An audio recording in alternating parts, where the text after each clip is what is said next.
Bonjour à tous, bienvenue dans le Wine Club avec les vins d'Espagne. Aujourd'hui, on parle de Mencia, ou Mantia, le cépage emblématique du nord-ouest de l'Espagne, d'obscur à classique.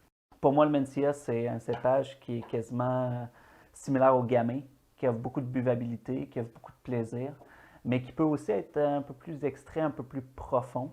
Les exemples qu'on a aujourd'hui sont plus légers, mais ça va être intéressant de les goûter puis de voir le potentiel de cette région-là qui, dans les 20 dernières années, a complètement explosé. Petite anecdote sur le Mencia et sur la région de Bierzo. On est sur une région où il y a à peu près 2800, près de 3000 hectares de vignes, à peu près 2200 personnes qui produisent, qui font pousser de la vigne. Donc beaucoup de parcellaires, beaucoup de petites vignes. Et puis l'autre chose, c'est que c'est une région qui a vraiment été plantée dans les années 50 après la Deuxième Guerre mondiale.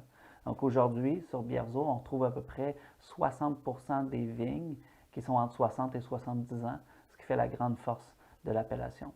Moi, je vous promets, puis je suis pas mal convaincu que dans les 10 prochaines années, on va en entendre encore plus parler.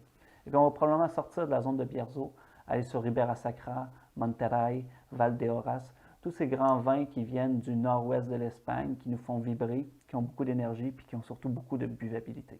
On dirait quasiment qu'on sent un côté granit de ces vins-là. Il y a un côté très minéral dans les rouges.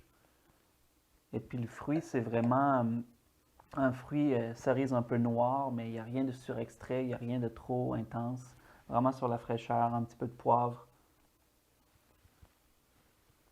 Alors, deuxième vin, Pago de Valdenoje, Mantia, toujours sur 2018, un vin avec lequel j'ai peu d'expérience et que j'ai bien hâte de découvrir, et surtout de pouvoir comparer avec le précédent, le genre de vin qu'on veut recommander pour les fêtes, festif, accessible, délicieux, Bierzo, Mantia.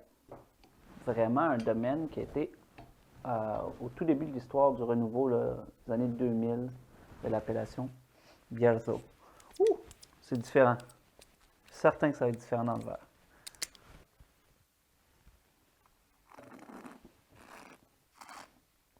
Toujours la fraîcheur du Mantia, toujours l'acidité, puis peut-être une masse tannique un peu plus importante ici, mais encore là, des vins qui sont très digestes, très buvables, très agréables, et puis qu'on a le goût de revenir vers le prochain verre. C'est un peu l'objectif pourquoi on a présenté Mantia aujourd'hui, de savoir comment une appellation qui a pu partir d'être un vin de coopérative qu'on buvait à tous les jours dans une culture minière d'une région isolée d'Espagne, et arriver aujourd'hui sur des vins, une fraîcheur inégalée, avec beaucoup, beaucoup de buvabilité, beaucoup de plaisir, et puis des styles qui sont différents, puis qui vont continuer à évoluer dans le temps.